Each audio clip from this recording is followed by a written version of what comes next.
How's it going, guys? I'm Rene with Neptune Cigars, and I'm standing here with Elvis Bautista of La Aurora. We're at the PCA 2025 in New Orleans.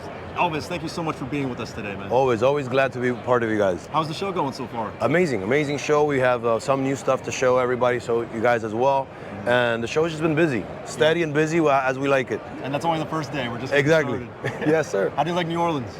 I love New Orleans. I think this was an amazing idea, and it's refreshing. Not being in Vegas. Nice to change the venue. Exactly, and it's a little less walking, so that's always interesting and great. Sounds weird to say, but Vegas gets boring sometimes. Yes, amazing. So without further ado, Elvis, talk to us about the new product. What do we got for La Aurora? So great, guys. For La Aurora, we have something. We have a very rich history. So we're trying to bring this out to the consumers and show the rich history we have, and no better way to do it than the family creed of La Aurora. Family creed is something the Leon Jimenez family has had for decades, and they live by this. It's a set of words they have together, and basically is their motto or their mantra they live by. So what we did is we took some words from that mantra, and we're making into cigars. So that's why we're calling it the family creed.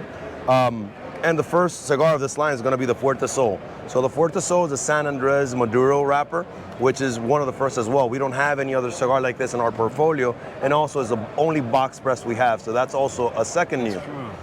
Exactly. So it's a second new for us, first box press we do. Amazing, right? You just blew my mind. I didn't think about that until right now. Exactly. Everybody usually has a box press, so that was something, is something that we were thinking about when we were making the cigar. I was like, okay, wait, we don't have a box press.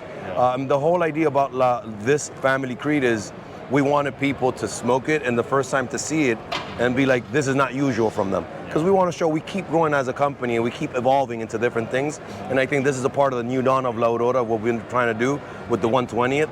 And I recommend everybody to try this cigar, the Family Creed. It's very, very different. If they've had any cigar from La Aurora, there's definitely nothing like they've had in the past. Would you say it's on the fuller body? I mean, it definitely. This is. I would put this in a scale from 1 to 10. Of course, I do have a higher tolerance, but I will put this around like 8, 8.5. Okay. So I feel it's at the sweet spot. Anything above that sometimes can get a little overwhelming. Right. Exactly. So I think it's at the sweet spot of strength. Gotcha. Yeah. And when can we see this coming out? This is, well, actually, they can order right now. Yeah. This is ready to go. It starts ships in 2 weeks. Okay, so by the time you see this, it should already be on the shelves. Yeah. And what's the price point? The price point on this is the Robusto starts at $15, $15. Of course, Neptune always has the best prices, so anywhere from $15 to $18.75. But again, Neptune always has better pricing. And Vitolas? The Vitolas, right now we're coming out with 2. We're only doing the Robusto and we're doing the Toro. Right. Later on in the year, we are going to come out with a Gran Toro. So hopefully in that end of third quarter, start of fourth quarter, which is September, October, we should bring that one out then. Nice. All right, cool. So before we wrap up, I do want to ask you one random question. Of course. Maybe not random at all, because it's actually on everyone's mind, but what can we talk about for the future of the tobacco industry regarding tariffs? Well, in my opinion, and it's a very, very humble opinion, I believe tariffs won't affect it too much. I believe the percentage that we're looking at affects the cost of the product, but it's not, people are probably thinking about MSRPs. It has nothing to do with that. It's the cost of the product in the country that's made. Right. So I don't believe this will affect the end product more than 50 cents. So I don't think it's a bigger thing. I think there's bigger things in play. Maybe for Nicaragua and Honduras, it will affect a little bit more because they haven't had tariffs in the past. So this will add to their pricing. For us in DR, we've always managed with taxes in the past. And of course, we're in negotiations. So I don't believe this will affect the major business.